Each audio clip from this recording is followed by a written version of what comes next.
છોટાઉદેપુર જિલ્લાના બોરકંડ ગામે સગીર બાળકીની કરપીણ હત્યા કરાઈ। બોરકંડ ગામે એક 13 વર્ષની બાળકીની રહસ્યમય રીતે હત્યા થઈ।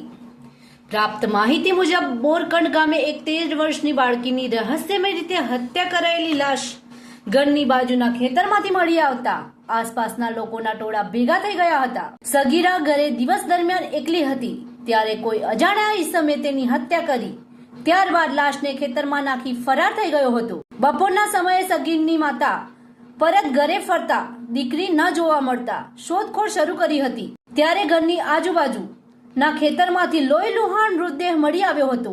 ઘટનાની જાણ કદવાલ પોલીસ મથક પીએસઆઈ કે સોલંકીને થતા પોલીસનો કાફલો દોડી આવ્યો હતો। ઘટનાની તપાસમાં છોટાઉદેપુર એલસીબી જોડાઈ આરોપી પ્રકાશભાઈ હટુભાઈ રાઠવા ઉંમર વર્ષ 19 ને ગણતરીના કલાકમાં પકડી પાડી કાયદેસરની કાર્યવાહી હાથ ધરી છે।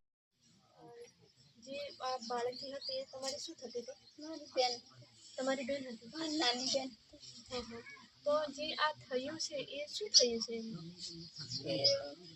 મારી બેન ખેર મૂકીને ગયા હતા। મારી મમ્મી પપ્પા ખેતરમાં ગયા હતા। મારા પપ્પા 8 વાગે ગયા હતા, મારી મમ્મી 9 વાગે ગયા હતા।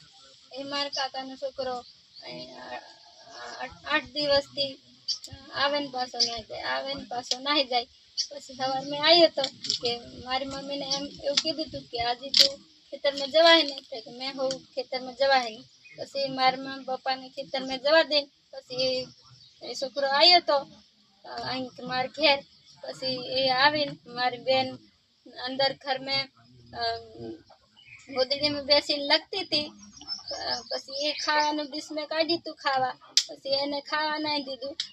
મારા કાકાનો છોકરો એટલે મને એવું ના કરે એવું મારી બેન એમ કરીને એને શું ખબર કે મને એવું કરશે મારા કાકાનો છોકરો, એટલે એને પકડીને પછી કપડાં બધા શરીરમાંથી કાઢી નાખીને એને બળાત્કાર કર્યું।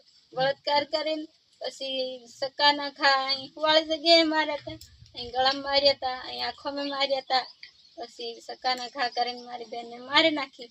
પછી મારીને અંદર ઘરમાંથી ઠહેડીને ત્યાં બોરી હતી ને બાજુવાળા ખેતરમાં નાખી દીધી હતી। જમીન બાબતનો કોઈ અમારે ઝઘડો નહીં। એવું લાગતું હોય તમને તો આ ફળિયાવાળાને સરપંચને પૂછી જોવાનું, એમને ઝઘડો હતો જમીનનો એ પૂછવાનું તમારે। અમે મારા પપ્પા બધાને ભાગ પાડી દીધી જમીન, અમારે જમીનનો ઝઘડો નથી। મારી બેન 8મા ધોરણમાં ભણતી હતી, મારી બેનના 13 વર્ષ થયા હતા, મારી બેનના પૂરા વર્ષ નહીં થયા હતા। મારી બેનને એવો બળાત્કારનો કેસ કર્યો તો મારી બેનને સક્કાના ઘા કરીને મારી નાખી હતી। એટલે મારી બેનને જેવું એવું કર્યું ને એવું ને એવું એને કરવાનું, એને ફાંસીનો હુકમ, એને ત્યાં કોર્ટમાં તો અહીં લાવવાનો નહીં, એને ત્યાં પૂરું કરવાનું, એને ફાંસીનો હુકમ, એટલું જ કહેવાનું। વિડીયો ગમે તો લાઈક કરો, સબસ્ક્રાઇબ કરો, કોમેન્ટ કરો અને વધુમાં વધુ શેર કરો।